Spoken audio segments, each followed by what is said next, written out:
Beaucoup de parents veulent le bien pour leurs enfants.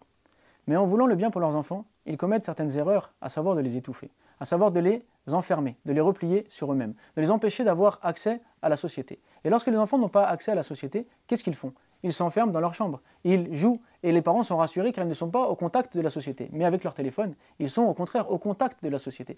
Et alors il y a un trouble qui se crée, parce que finalement, étant donné qu'ils n'ont pas d'interaction avec l'extérieur, eh bien ils ont peur de l'extérieur. Mais comme ils ont accès à l'extérieur avec leur téléphone, ils peuvent découvrir tout et n'importe quoi. Et c'est ainsi qu'ils se détruisent psychologiquement en ayant accès à des informations qu'ils n'ont pas eu la possibilité de connaître, de comprendre, d'être avertis. Et leurs parents n'imaginent même pas ce qu'ils découvrent à travers leur société. Et il y a une pathologie qui se développe alors chez les enfants. Une pathologie qu'on appelle l'hikikomori.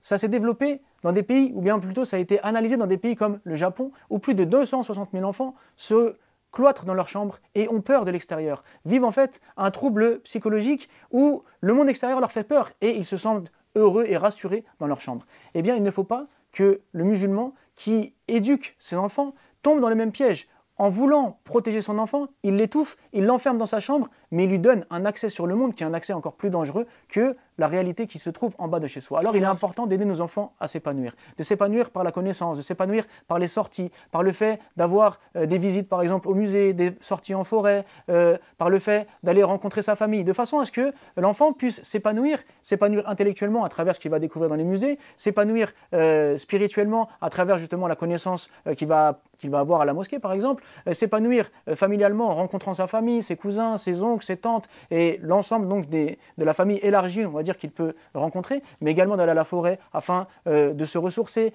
bref, d'avoir une vie sociale, une vie extérieure qui l'épanouisse et non pas un enfermement dans une chambre avec une vision sur le monde qui le mène vers les pires des choses, vers les pires des idées, vers les pires des mœurs, alors que les parents ont voulu protéger leur enfant, mais par cela ils l'ont détruit.